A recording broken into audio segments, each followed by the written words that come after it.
नमस्कार मेरे प्यारे कृषि साथियों, स्वागत आप सभी का ब्राइट एग्रो क्लासेस के डिजिटल प्लेटफॉर्म पर। साथियों, आज अपन बात करने वाले हैं जो अपनी एजी इकॉन 321 सब्जेक्ट चल रही है उसका नेक्स्ट टॉपिक आज की क्लास का रहेगा। और इस टॉपिक में अपन पढ़ने वाले हैं आज कॉस्ट के बारे में। किसके बारे में पढ़ेंगे बेटा? कॉस्ट के बारे में पढ़ेंगे। जो अपने लागत आती है भाई साहब, उस लागत के बारे में अपन क्या करने वाले हैं, स्टडी करने वाले हैं कि सर लागत भी आती है क्या? बिल्कुल बेटा, कोई भी कार्य करते हो उसमें व्यय होता है, उसमें व्यय होता है, उसमें खर्च होता है कि सर बिल्कुल होता है। और वो खर्च होता है उसी को क्या बोल देते हैं बेटा? उसी को कॉस्ट कह देते हैं। उसी को क्या कह देते हैं? उसी को कॉस्ट कह देते हैं। तो कॉस्ट और लागत का समझ में आएगा कि कॉस्ट और लागत क्या होती है। कोई भी अपन कार्य करते हैं, कार्य करने में अपने जैसे मजदूर अपने लग रहे हैं, तो मजदूर लग रहे हैं तो वैसा मजदूरों को अपन क्या दे रहे हैं कि सर मजदूरों को अपन क्या दे रहे हैं?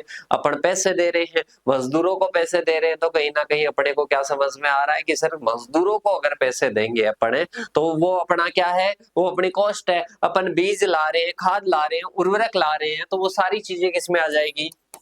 वो सारी चीजें लागत में आ जाएगी। क्या आ जाएगी बेटा? लागत में आ जाएगी। तो आज अपने को ओनली एक वर्ड पर पढ़ना है, ओनली एक वर्ड के बारे में अध्ययन करना है और उस वर्ड का नाम है कॉस्ट या लागत। क्या आ जाएगी बेटा?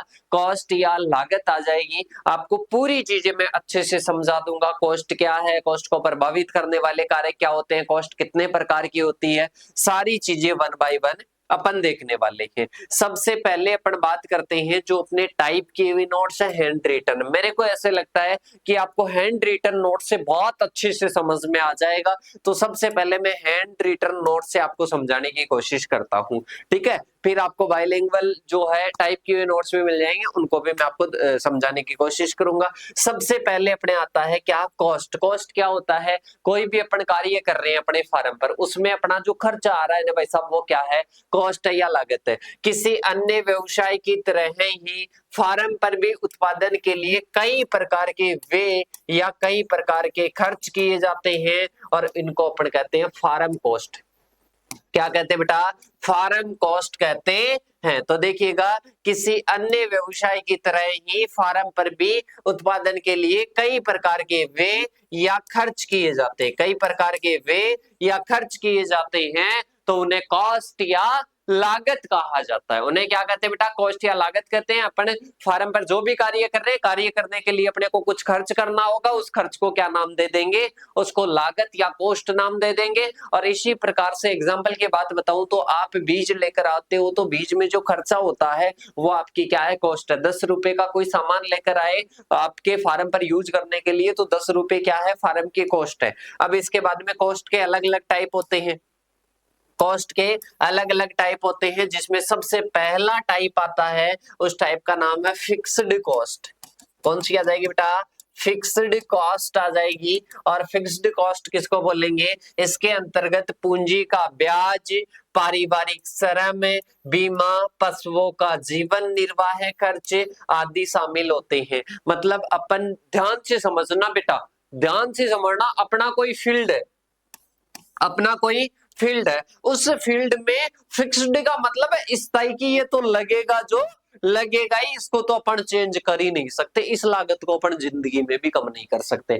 जैसे कि सबसे पहले आ जाता है पारिवारिक श्रम। अपन कोई भी कार्य करते, कितने ही मजदूर ले आओ, फिर भी परिवार वालों को तो कार्य करना ही करना पड़ेगा। तो ये अपने क्या आ जाएगा? पारिवारिक श्रम आ जाएगा। इसके बाद में आता है बीमा। आप कोई भी बीमा करवा रहे हो तो वो लगातार लगती है, वो स्थायी आपकी क्या है? कॉस्ट है। इसके बाद में आती है पशुओं का जीवन निर्वाह है। पशु चाहे दूध दो या नहीं दो, अपने को उनका जीवन निर्वाह तो करने के लिए उनको खिलाना पिलाना पड़ेगा। उसमें जो कॉस्ट आएगी वो फिक्स्ड कॉस्ट रहेगी। मतलब ऐसी कॉस्ट जिसको अपन चेंज नहीं कर सकते, जिसको अपन कम ज्यादा नहीं कर सकते, मतलब कम नहीं कर सकते, वो फिक्स्ड कॉस्ट आती है। जिसमें एग्जांपल भी आपको बता दिया, पूंजी का ब्याज भाई साहब लगेगा तो लगेगा ही। इसके बाद में आती है नेक्स्ट वेरिएबल कॉस्ट। ये चेंज होती रहती है भाई साहब। जैसे कि अपन बात करते हैं इसके अंतर्गत बीज। आज बीज 300 रुपए किलो बिक रहा है और कल 250 रुपए किलो बिक जाएगा। अगले साल ये ₹200 किलो और उसके आगे ₹400 किलो, मतलब ये चेंज होता रहता है, वेरिएबल कॉस्ट है भाई साहब। अब इसमें क्या आ जाएगा, जैसे अब कई बार ऐसे होता है कि अपने पास में जो पहले बीज पड़ा था उसी बीज को अपन ने यूज कर लिया, मतलब ये अपने क्या हो गया, ये वेरिएबल, ये चेंज होती रहती है, ये क्या है, परिवर्तनशील है। इसके बाद में आता है खाद उर्वरक। क्या आता है बेटा, खाद उर्वरक आता है। खाद उर्वरक का आज भाव कुछ अलग है, कल भाव कुछ अलग होगा, तो ये अपने खाद उर्वरक आ जाएगा। इसके बाद में आता है बिजली। क्या आता है, बिजली। बिजली को अपन बोलते हैं विद्युत। अपने खेत पर क्या लगती है, अपने खेत पर बिजली लगती है। क्या लगती है बेटा, बिजली। कि सर बिजली क्या है, आप भी क्या बातें करते हो, बिजली? अरे नहीं बेटा, विद्युत ऊर्जा है। बिजली को अपन वैसे क्या कहते हैं, विद्युत ऊर्जा कहते हैं, इलेक्ट्रिक एनर्जी कहते हैं। अब आपको पता है इलेक्ट्रिक एनर्जी, एनर्जी किस में सहायक होती है, कि सर ऊर्जा, कार्य करने की इकाई। कार्य करना होगा तो ऊर्जा चाहिए। मैं भी अगर बोल रहा हूं तो इसमें ऊर्जा चाहिए। मैं हिल रहा हूं, डुल रहा हूं, जा रहा हूं, आ रहा हूं, नोट्स बना रहा हूं, पढ़ रहा हूं, मेरे को एनर्जी चाहिए। तो ये अपनी कौन सी होती है, ये अपने इलेक्ट्रिक एनर्जी होती है, जो कि अपने फार्म पर चाहिए वो। अब आपको पता है बिजली जो अपन विद्युत ऊर्जा लेते हैं उसके भाव ऊपर नीचे होते रहते हैं, मतलब वेरिएबल रहती है। पानी जो है, जैसे पानी के लिए अपन जो भी कार्य कर रहे हैं या पानी का यूटिलाइजेशन कर रहे हैं, तो वो भी क्या होती रहती है, वो कॉस्ट भी वेरिएबल रहती है। वैज्ञानिक श्रम, पशुओं का उत्पादन, राशन का खर्च, यंत्रों की मरम्मत, डीजल, औषधि, जिनका संबंध प्रोडक्शन से होता है, जिनका संबंध सीधा उत्पादन से होता है। भाई साहब सीधे टकराते हैं तो किससे टकराते हैं, उत्पादन या प्रोडक्शन से टकराते हैं, तो वे सारे शामिल होते हैं वेरिएबल कॉस्ट में। किसमें होते हैं बेटा, वेरिएबल कॉस्ट में शामिल होते हैं। किसमें शामिल होते हैं बेटा, वेरिएबल कॉस्ट में शामिल होते हैं, चेंज होते रहते हैं। अब इसके बाद में आता है उपरोक्त में से दोनों कॉस्ट के अतिरिक्त अन्य लागतें जो कि अप्रत्यक्ष रूप से इन दोनों लागतों से होती है। 5 अन्य लागतें हैं। तो सबसे पहले वेरिएबल और फिक्स्ड का पता चल गया कि वेरिएबल क्या होती है, कि सर चेंज होती रहती है, प्रोडक्शन से रिलेटेड होती है। एक फिक्स्ड होती है जो हमेशा लगती है, बीमा की हो गई, पशुओं का जो जीवन निर्वाह का जो राशन वगैरह उसकी हो गई। अब इसके बाद में आता है कौन कौन सी, और एक आती है टोटल कॉस्ट, एक एवरेज टोटल कॉस्ट, एक एवरेज फिक्स्ड कॉस्ट, एक एवरेज वेरिएबल कॉस्ट, एक मार्जिनल कॉस्ट है। ये कि उन दोनों से रिलेटेड है, फिक्स्ड और वेरिएबल इन दोनों से रिलेटेड है। तो बेटा अब मेरे को आप एक बार बता दीजिएगा, बताइएगा सारे बच्चे, बताइएगा कि क्या होती है फिक्स्ड कॉस्ट और क्या होती है वेरिएबल कॉस्ट। बताओ, देखे बताओ एक बार जल्दी से कि सर वेरिएबल कॉस्ट तो हम जानते हैं कि क्या होती है। अरे बताओ तो बेटा कि कौन सी वेरिएबल कॉस्ट होती है। कि सर वेरिएबल कॉस्ट तो अपन किसको बोलेंगे, वेरिएबल कॉस्ट तो अपन बोलेंगे जो कि चेंज होती रहती है। एक आती है कौन सी, एक अपने कॉस्ट आती है फिक्स्ड, मतलब हमेशा क्या रहती है, फिक्स रहती है। और इनके बेस पर 5 प्रकार की और कॉस्ट हो जाती है, जिसमें सबसे पहले आती है total cost, average total cost, average fixed cost, average variable और मार्जिनल कॉस्ट। अब इनके बारे में समझते हैं। कॉस्ट का वैसे ही पहले ही पता चल गया। अब सबसे पहले आती है टोटल कॉस्ट। टोटल कॉस्ट को समझ लेना। टोटल कॉस्ट क्या है, प्रारंभ में टोटल कॉस्ट कम होती है और क्रमशः फिर बढ़ने लगती है। पहले टोटल कॉस्ट कम होगी फिर बढ़ने लगती है। किस तरीके से, फार्म पर जब कुल लागत या फिर अपन बात करें सकल आय से कम होती है, मतलब GI gross income total cost से कम होती है, तो वह सबसे अधिक लाभ की स्थिति होती है। जब टोटल कॉस्ट किससे होती है भाई साहब, अपने जीआई मतलब ग्रॉस इनकम से कम होती है, तो ये अपने क्या हो जाएगा, टोटल कॉस्ट। मतलब टोटल कॉस्ट शुरू में कम रहती है और फिर क्या होती है, बढ़ने लगती है, तो ये टोटल कॉस्ट हो जाएगा। फिर इसके बाद में आती है एवरेज कॉस्ट। कुल लागत में कुछ उत्पादन इकाइयों का भाग देने पर जो प्राप्त होती है, मतलब जो कुल अपने पास में क्या है, टोटल कॉस्ट है। टोटल कॉस्ट में अपन किसका भाग देंगे बेटा, टोटल कॉस्ट में अपन कुछ उत्पादन इकाइयों का भाग देंगे, उनको डिवाइड करेंगे, तो अपने को एवरेज टोटल कॉस्ट निकल कर आएगी। और फिर इसके बाद में आती है एवरेज फिक्स्ड कॉस्ट। कौन सी आ जाएगी? एवरेज फिक्स्ड कॉस्ट आ जाएगी। प्रति इकाई उत्पादन पर लगने वाली लागत, स्थिर लागत को औसत स्थिर लागत कहते हैं, टोटल फिक्स्ड कॉस्ट कहते हैं। मतलब अपन टोटल फिक्स्ड की बात करें तो कुल अचल लागत, मतलब ये क्या है भाई साहब, ये क्या है? अचल। मतलब एक तो क्या होती है अपने पास में, फिक्स्ड होती है, एक नॉन फिक्स्ड होती है। तो कुल अचल लागत है और इसमें डिवाइड कर दो, किसका डिवाइडेशन करना है? कुल उत्पादित इकाइयों का। और ये अपने क्या निकल कर आ जाएगी? ये अपने एवरेज फिक्स्ड कॉस्ट निकल कर आ जाएगी। कौन से निकल कर आ जाएगी? एवरेज फिक्स्ड कॉस्ट निकल कर आ जाएगी। अब इसके बाद में आता है नेक्स्ट आ जाएगा एवरेज वेरिएबल कॉस्ट। कौन सी आ जाएगी बेटा? एवरेज वेरिएबल कॉस्ट आ जाएगी। प्रति इकाई उत्पादन पर लगने वाली अस्थिर लागत को, मतलब भाई साहब ये एवरेज रहती है पर ये वेरिएबल है, मतलब फिक्स नहीं है। ऊपर वाली फिक्स थी, ये क्या नहीं है? फिक्स नहीं है। तो इस को अपन क्या कहते हैं? ये चल लागत है। और इसके साथ में मतलब ये चलती रहती है भाई साहब, क्या करती रहती है? चलती रहती है, मतलब वेरिएबल है। वो नॉन वेरिएबल थी, वो फिक्स्ड थी। तो कुल अचल लागत बटेवा कुल उत्पादित इकाइयां। अब ये क्या हो जाएगी? एवरेज वेरिएबल कॉस्ट हो जाएगी। इसके बाद में आता है मार्जिनल कॉस्ट। मार्जिनल कॉस्ट क्या होती है? उत्पादित इकाइयां बढ़ने पर चल लागत में जो अंतर होता है। मतलब अपन बात करें परिवर्तनशील लागत बटेवा परिवर्तनशील उत्पादन मात्रा, इन दोनों को डिवाइड करके अपने जो निकलती है वो मार्जिनल कॉस्ट निकलती है। कौन सी निकलती है बेटा? मार्जिनल कॉस्ट निकलती है। अब घबराने की जरूरत नहीं है, सारी चीजें रिवाइज करवा रहा हूं। सबसे पहले कॉस्ट पढ़ी। कॉस्ट दो प्रकार की होती है, एवरेज और फिक्स्ड होती है, सॉरी फिक्स्ड है, और इसके साथ में वेरिएबल होती है। फिक्स का मतलब है कि वो स्थिर रहेगी और वेरिएबल का मतलब है वो चेंज होती रहेगी। और इन दोनों के आधार पर 5 प्रकार की कॉस्ट है और 5 प्रकार की अपन ने भी देखी। अब इसके बाद में बात करते हैं नेक्स्ट आ जाएगा अपने एलिमेंट्स ऑफ कॉस्ट। क्या आ जाएगा? Elements of cost. मतलब अपन को बात करने हैं कौन कौन से एलिमेंट्स है कॉस्ट के। अब कॉस्ट के एक तो डायरेक्ट कॉस्ट होती है और एक क्या होती है? Indirect cost. अब एलिमेंट्स के बारे में बात करना। एलिमेंट्स का मतलब है, ध्यान से समझिएगा बेटा, समझ जाओगे, रटने की जरूरत नहीं होगी। नहीं समझोगे तो रटने की बहुत ज्यादा जरूरत होगी। तो आपको पता है कॉस्ट दो प्रकार की होती है, एक तो डायरेक्ट होती है, मतलब एक तो डायरेक्ट प्रोडक्शन पर लग जाती है, एक इनडायरेक्ट। जैसे कि एक फील्ड के एग्जांपल से समझना। इस फील्ड पर आपके पशु है। अब भाई साहब इस पशु को क्या खिलाना है? आहार खिलाना है। तो इसको डायरेक्ट अपन कॉस्ट बोल देंगे। एक है कि अपने ये चारों तरफ क्या है? बाउंड्री है। इस बाउंड्री की क्या करवानी है? मरम्मत करवानी है।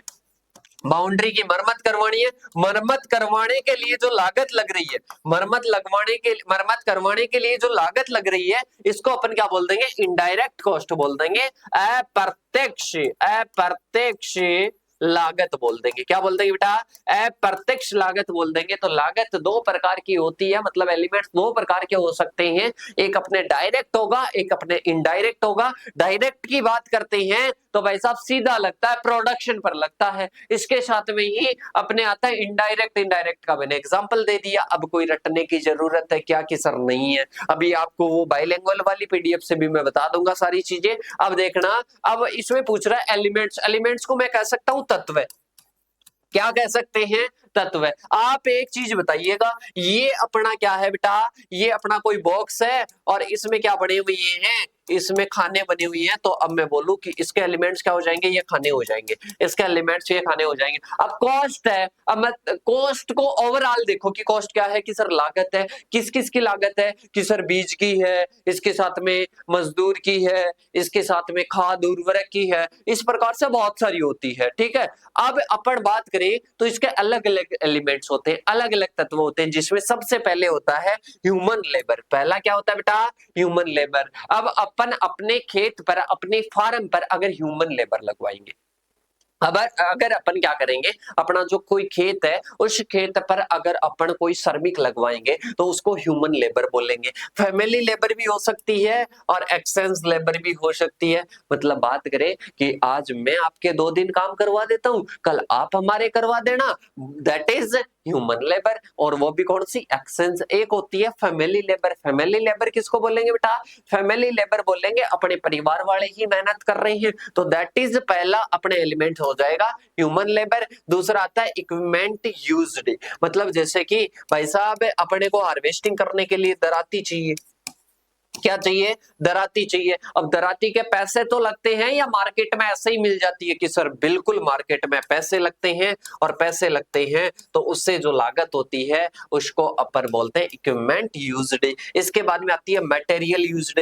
मटेरियल में सीड आ जाएगा और इसके साथ में फर्टिलाइजर मैन्यूर आ जाएगा। इनको अपन मार्केट से लेकर आते हैं, मैन्यूर फर्टिलाइजर, तो इनका भी पैसा लगता होगा, पैसा लगता है तो भाई साहब मटेरियल यूज्ड भी क्या आ जाएगा, अरे क्या आ जाएगा बेटा, मटेरियल यूज्ड भी अपने क्या आ जाएगा, अपने कॉस्ट का एलिमेंट आ जाएगा। तो कॉस्ट के सारे एलिमेंट्स देख लिए। अब इसके बाद में आते हैं importance of cost in a managing farm business. अब अपन बात करते हैं कुछ, सबसे पहले देखना ग्रोस फार्म इनकम के बारे में देखना।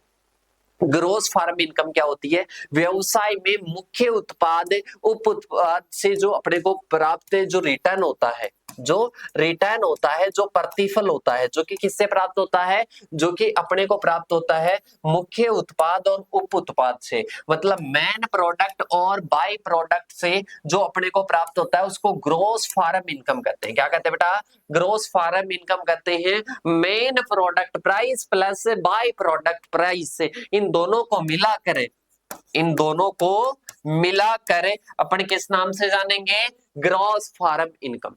ग्रॉस फार्म इनकम के नाम से जानेंगे। ग्रॉस फार्म इनकम किसको बोलेंगे, main product price by product price, और बोले तो क्या हो जाएगी, ग्रॉस फार्म इनकम हो जाएगी। इसकी बात करते हैं तो किसी निश्चित समय में फार्म व्यवसाय के सभी उद्यमों से प्राप्त आय को क्या कहेंगे, ग्रोस फार्म इनकम कहेंगे। तो आपको समझ में आ गया, इसको टोटल फार्म इनकम भी कहते हैं, सकल आय भी कहते हैं। मतलब कोई निश्चित समय है उसमें अपना फार्म है, फार्म पर व्यवसाय है, उस व्यवसाय से जो अपने को आय प्राप्त हो रही है उस आय को total farm income, gross farm income, सकल आय के नाम से जाना जाता है। अब इसके बाद में चले बेटा आगे की ओर, आगे आता है नेट फार्म इनकम। क्या आ जाएगी, नेट फार्म इनकम आ जाएगी। नेट की बात करें तो टोटल रिटर्न अपने को प्राप्त हो रहा था जो कि प्रोडक्ट से बाय प्रोडक्ट से। अब मैं आपको बोलूं कि आप मेरे से पूछो कि सर आपके पास में आप ये जो कार्य कर रहे हो, आप वैसे व्यवसाय तो मैं नाम नहीं दे सकता पर आप बोलो तो मैं इसकी कैलकुलेशन करके बताऊं कि सर आप ये व्यवसाय चला रहे हो, आपके पास में सपोज 5 लाख रुपए आ रहे हैं, आपके पास में 5 लाख, आप मेरे को बोलो कि सर रिटर्न कितना आ रहा है, तो प्रोडक्ट से बाय प्रोडक्ट से मतलब ऑल कोर्सेज से कि सर 5 लाख रुपए आ रहे हैं टोटल पर ईयर। ठीक है, अब 5 लाख में से आप मेरे को पूछो कि सर 5 लाख में से 5 लाख आपका टोटल जो ग्रॉस इनकम है वो कितनी हो जाएगी, 5 लाख है। अब इसके साथ में आप मेरे से पूछो नेट इनकम बताओ, तो नेट इनकम में से मैं आपको घटाऊंगा कि 5 में से 6 गए तो -1 लाख, -1 लाख मेरी क्या आ जाएगी, ग्रोस इनकम आ जाएगी। कि सर ये होती है क्या नेट इनकम, बिल्कुल बेटा यही होती है कि अपन अगर खर्च घटा देते हैं, टोटल फार्म की कॉस्ट घटा देते हैं तो नेट फार्म इनकम निकल कर आ जाती है। क्लियर है क्या बेटा, इसके साथ में ग्रोस इनकम में से कॉस्ट घटा दो, मतलब जो टोटल ग्रोस वाली थी उसमें से कॉस्ट को घटा दो, आ जाएगी। अब इसके बाद में आती है फैमिली लेबर इनकम। कौन सी आती है, ये पूछता है, कई बार क्वेश्चन पूछा जा चुका है। Family labour income, net income में जोड़ दो वैल्यू अनपेड फैमिली लेबर। भाई साहब अब नेट इनकम तो अपने को पता है कि नेट इनकम क्या है, नेट इनकम अपने को पता है। अब इसमें अपन किसको जोड़ देंगे, अपन इसमें जोड़ देंगे जो value of unpaired family labour है, मतलब फैमिली लेबर, फैमिली को ही तो मिल रहे हैं भाई साहब, नेट इनकम किसको, परिवार को ही तो मिल रही है। अब इसमें परिवार वालों ने कितनी मेहनत की वो ऐड करो।